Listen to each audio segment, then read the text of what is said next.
7h, 9h, Europe 1 matin. Le livre du jour à présent, Nicolas Caro, ce matin. Alors c'est un poche, c'est un roman bouleversant signé Adeline Dieudonné, il s'appelle Reste.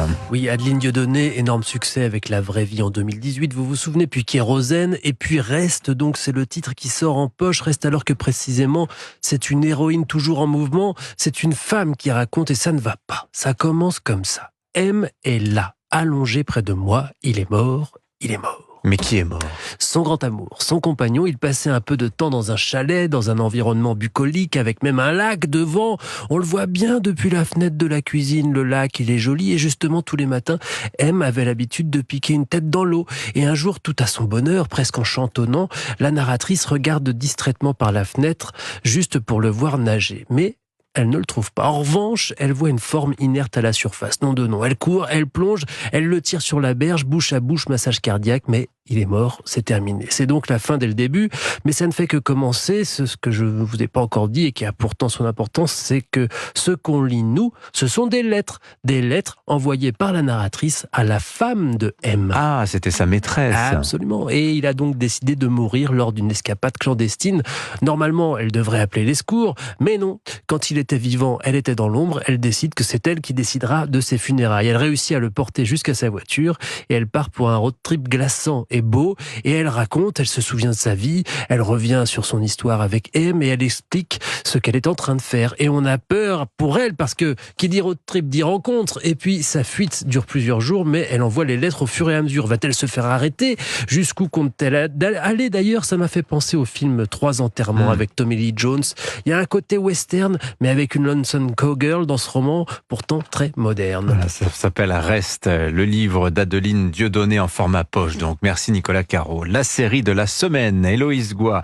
Vous nous recommandez une comédie philosophique cette semaine. Oui, une série que je recommande à absolument tout le monde, enfants, parents, grands-parents. C'est même, je trouve, une fiction qu'on pourrait diffuser dans les cours de philo. The Big Door Prize, c'est son titre. La série est adaptée du roman américain du même nom de M.O. Walsh. Je crois pas que c'était traduit en France, Nicolas Caro. La première saison est sortie au printemps dernier, c'était une très belle surprise. Et la deuxième débarque tout juste sur Apple TV+. C'est l'occasion de redécouvrir ou de découvrir cette pépite si vous êtes passé à côté. The Big Door Prize, alors c'est quoi l'histoire? On est à Deerfield, une petite bourgade aux États-Unis qui voit un jour débarquer dans la supérette du coin une drôle de machine. Alors à première vue, ça ressemble à un photomaton, mais en fait cet engin est beaucoup plus intéressant que ça. Cette machine vous révélera votre potentiel de vie. Vous savez ce que j'ai eu? Superstar. Moi, j'ai eu danseuse. Mannequin homme. Face à cet engin capable donc de vous écrire sur une carte ce que vous pourriez être dans le meilleur des mondes, un homme s'interroge. Il s'appelle Dusty, il a 40 ans, il adore siffler et enseigne l'histoire au lycée. Alors même s'il est méfiant, Dusty est curieux, donc il insère $2 dans la machine et stupeur, son potentiel de vie se résume en 2 mots, professeur siffleur, c'est-à-dire précisément ce qu'il est déjà. Oh là là, c'est dingue. Et alors, du coup, tout de suite, une multitude de questions métaphysiques aspire cet homme qui se serait bien passé de ses nœuds au cerveau. D'accord, je sais pas si je suis heureux. J'avais jamais vraiment réfléchi. Et ça m'allait très bien. La saison 2 est tout aussi géniale parce que cette fois, la machine propose aux personnages de voir des images de la vie qu'ils pourraient avoir. Mais c'est terrible, c'est comme apprendre la date de sa mort, ça. C'est un peu ça. Surtout que tous les amis de Dusty ont des super potentiels de vie. Oui, c'est ça. Royauté, motard, danseur, lui, il a ce qu'il est déjà, c'est ça. Il a atteint son maximum. C'est ça. Alors derrière un ton léger et très drôle, cette fable philosophique interroge frontalement nos angoisses et nos choix de vie. Les épisodes nous posent de petites questions existentielles comme « Puis-je être heureux en me contentant de ce que j'ai ?» Parce que je précise que Dusty, à la base, il était heureux avant de savoir ce que la machine lui a révélé. Voilà, c'est ça. Ou une autre question existentielle, ce que je pourrais être vaut-il mieux que ce que je suis? Avec des... Vous avez 2 heures. C'est ça.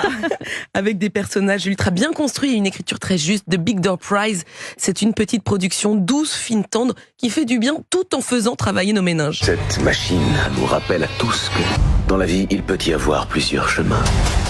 Ça a l'air génial. Hein. C'est génial. The Big Door Prize, le prix de la grosse porte. C'est bizarre comme nom. Alors, en fait, c'est une expression qui veut dire le prix de la loterie en américain. D'accord. Voilà.